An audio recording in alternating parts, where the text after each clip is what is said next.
Yep, we're going back to Roadkill Nights. Last year when we went to Roadkill Nights, we drove across the country in my '69 Dodge Daytona. Wrong car for the job, wrong time of year to do it.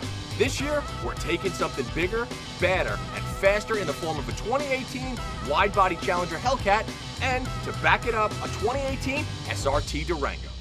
And it's not just the vehicles that are different this year. Instead of driving straight from LA to Detroit as fast as possible, we're taking a southern route. That's for two reasons. One, because we wanted to visit some new sites of Dodge special interest. And two, because I need to get as many tips on how to cover the 1320 as quickly as possible in the new Hellcat. I'm going head to head with 9 other drivers in front of almost 50,000 people when we get to Woodward. And to be honest, I gotta win. At least once anyway. So, I need all the help I can get. That's why our journey this year starts at racing legend Bob Bondurant's racing school in Phoenix, Arizona. Apart from being like a Dodge theme park, Bob's facility has racetracks of all shapes and sizes, including a perfect drag strip. I'm just hoping one of Bob's instructors can help me get dialed in and at least give me a few pointers about what to do. But before I get prepped, we first have to get the Hellcat sorted by swapping out the street tires for some proper drag ratings. Oh, and meet the legend himself, Mr. Bondurant. This is, of course, the man himself, yes. Legend Bob Bondurant. As fun as it was to meet Bob, it was his son Jason who was looking after us at the drag strip today. How are you, sir? Good. How are you this morning? Doing very well. good. Welcome out to Bondurant. Thank you. So here's the thing. We're going out to Roadkill Nights in Pontiac, Michigan. And as I'm more of a road course guy, and you just happen to have a drag strip, I need you to make me faster in that so when I go race the Roadkill guys, I don't lose. Absolutely, and that's what we do best here at Bondurant. We teach car control. So I'm really wanting you to fill that car, lower back and the butt. With Danny Bullock, our assistant chief instructor, we're going to give those Roadkill guys a run for their money. That's exactly what I wanted to hear. Stay tuned. So, Danny, what are we going to do today? So today we're going to learn how to launch this car down the drag strip with some basic information that's going to give you a better advantage going down the strip. Danny got me situated and gave me some insight on how to launch the car. So now it was time to put it all into practice.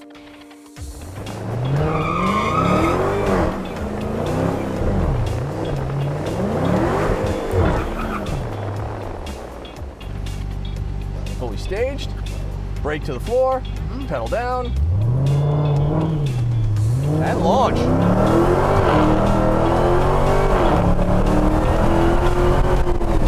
We did it with the launch control the first time. Right. Now we're going to do it with you just pedaling it. You're not going to use the launch control assistance at all. Okay, it's pre-stage and stage. Ready to go? Ready to go. Let's do this.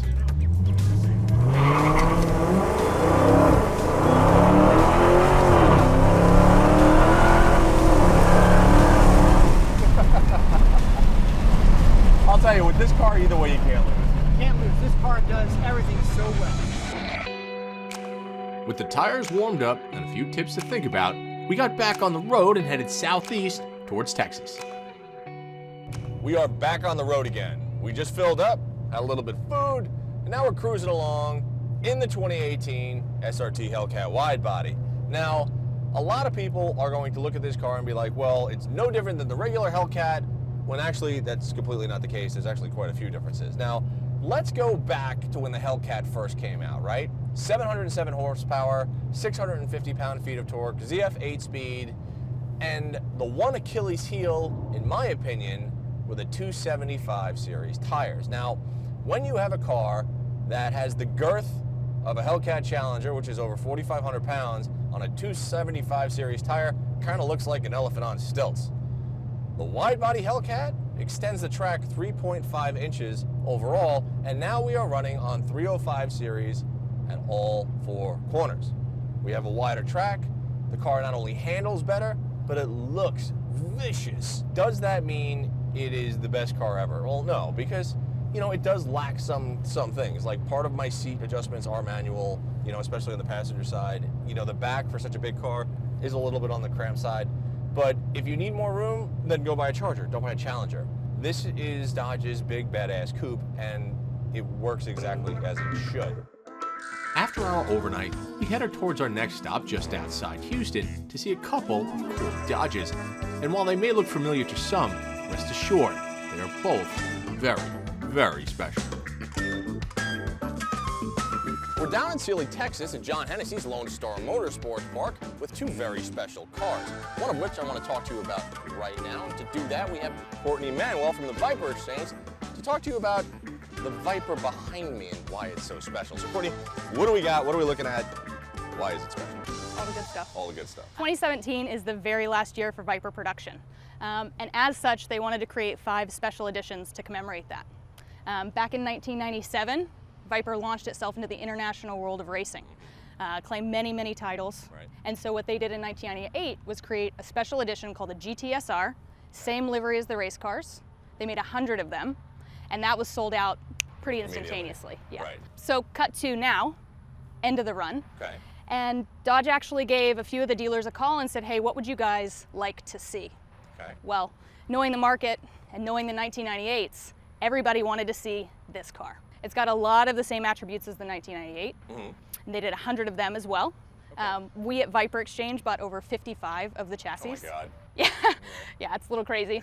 And we've taken 2 to the Nürburgring. From an ACR, it's same in terms of drivetrain, powertrain, aerodynamics are all of the extreme package, so you get that 2,000 pounds of downforce. But this one, you get the GTS blue stripes, you get the red striker logo, flags on the side, all the same stuff as the race car had in terms of livery. But as interesting as that Viper is, this is the reason we're here. What looks like a base model Viper is anything but to tell us why it's not a base model Viper, we've got Andy Wheeler, Performance Director of the Viper Exchange. Great to see you again, Mike. So here we've got 2 totally opposite vehicles. We've got the current Generation 5 ACR Viper, which is one of the fastest, if not the fastest, street legal road race car in the country that you can buy off the showroom floor. And here we have a purpose-built drag Viper that is a base SRT, no aero. The car actually has a 4-speed automatic and our 9-liter stroker motor in it. It makes about 800 horsepower on the motor. So what kind of times does it run? So this car competed one time and has only been down the drag strip on one occasion. And this car actually went 970 at 142 miles an hour in hot weather. Will you take it down the drag strip for us today? If you twist my arm, I'm sure I could probably do that. I'm gonna rip his arm clean off. I just wanted to make sure you caught that. This is a true unicorn. The only Gen 5 Viper with an automatic gearbox. It's only a 4-speed. As few others with more gears could handle the Viper's torque, but it's in there, and it works. A 970 at 140 miles an hour proves that.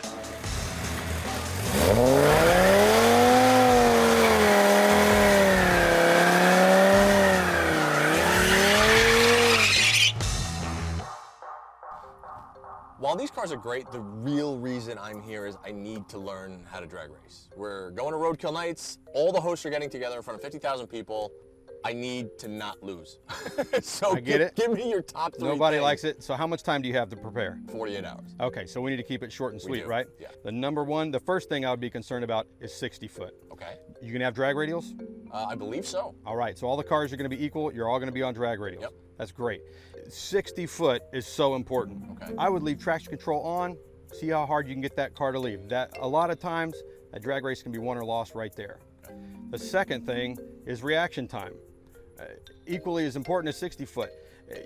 If you can time that light just right, you can get out a car, 2 cars, and in an 1/8 mile, it's gonna be very hard for an equally matched car to catch you by the end. Okay, so Andy, can we get a demonstration?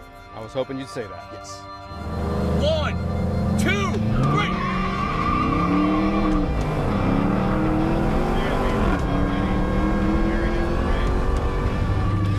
Ready?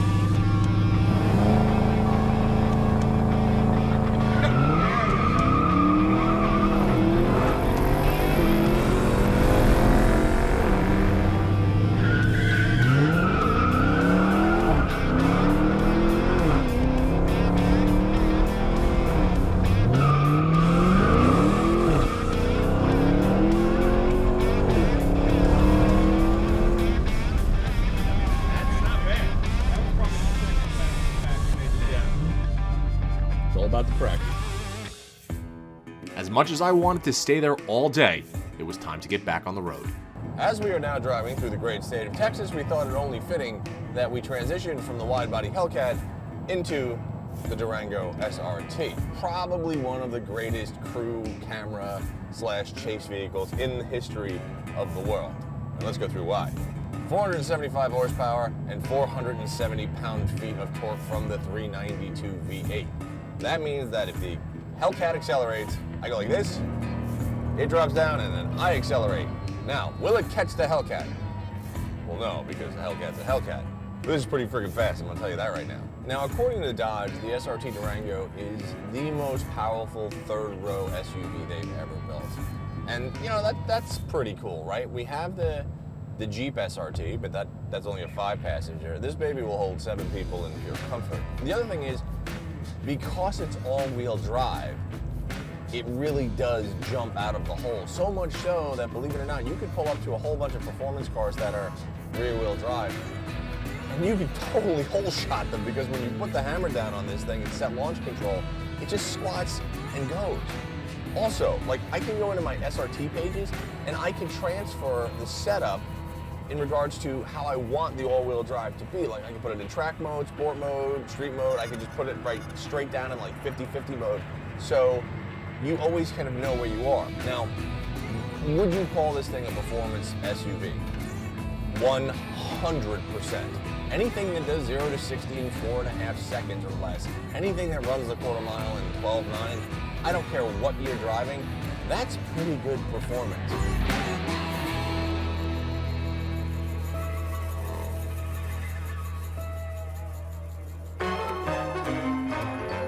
One of the great things about road trips is that some things happen that just can't be explained.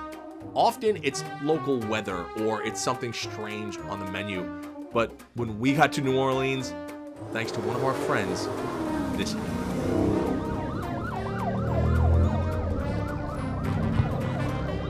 So we're getting a police escort out of New Orleans, which is something that you only see in the movies. So this is just, got 3 motor cops in front of us, 1 behind us. How do we arrange this as a full-time thing on the House of Muscle?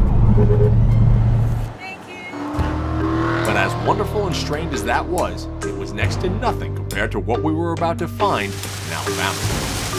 I can't even see.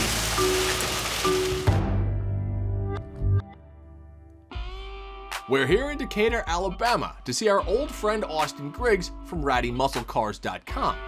He's promised to put on a drag race with more than a few Dodges in his own special Alabama way.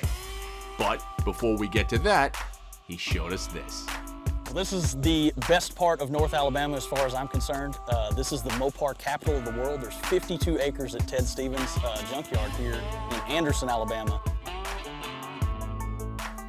I wish they could all get pulled out and saved, but unfortunately these all have end-of-life titles. These cars are finished and will never be on the road again, sadly. Mike has brought his brand new Hellcat, and we've brought out some hot rods. We've got a 73 Charger. That would be Drew Poole, and Drew Poole's got about 5 of those things. We've got my 69 Super B, 383 automatic. It's got a 355 sugar, stolen from the CUDA that you guys seen in episode 8 of the House of Muscle. So Mike Kobach, his son's driving the Camaro today, and he's in his 70 Roadrunner. It is a factory 383 automatic, now a 446-pack 4-speed, so it is the best Roadrunner. This shy of a Hemi, I guess. I think we're gonna go get some runs in before the sun goes down, so this ought to be fun.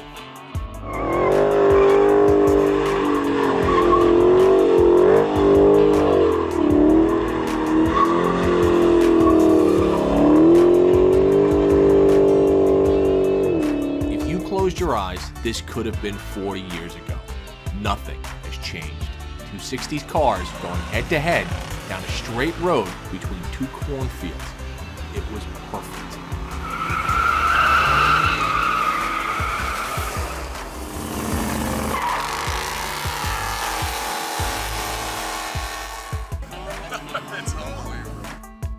But just as soon as we got there, we had to leave, as race day in Detroit was fast approaching.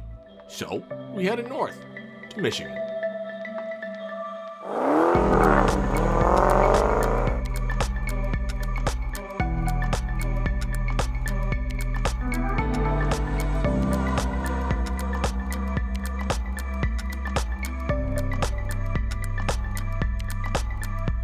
we made it. After 3,100 miles on the road, we're standing here on historic Woodward Avenue. Now, as you can see right now, it's quiet, but give it a couple hours, because there's gonna be over 50,000 people here, and it's gonna be pure mayhem.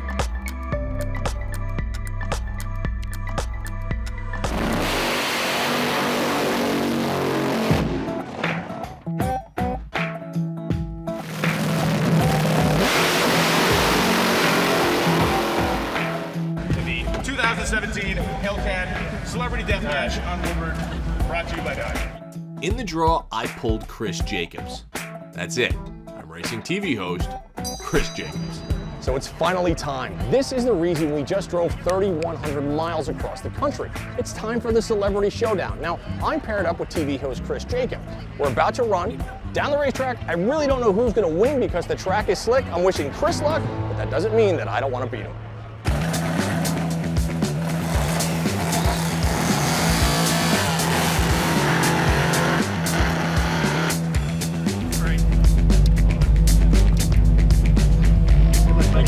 Ready, Dan? Hell yeah. I'll bring you up there and I'll get you this far away from stage. Right. Or pre-stage. Yep. And then I'm going to point at you and walk away. Then that's when you're just going to inch 6 inches forward. Then boom, the top light will come on. What RPM? Then now you have 6 inches left until the bottom light comes on.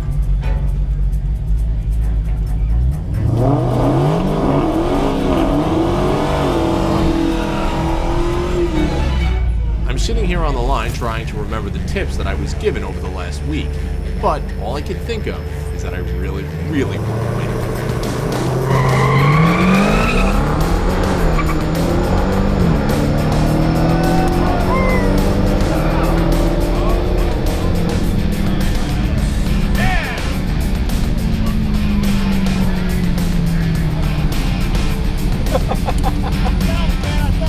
Oh, dude, that was awesome. All good, man. Way to go. That was good. Awesome. So I beat Chris, but there wasn't long to enjoy the victory. My next race against Hot Rod Garage's Tony Angelo, that was next.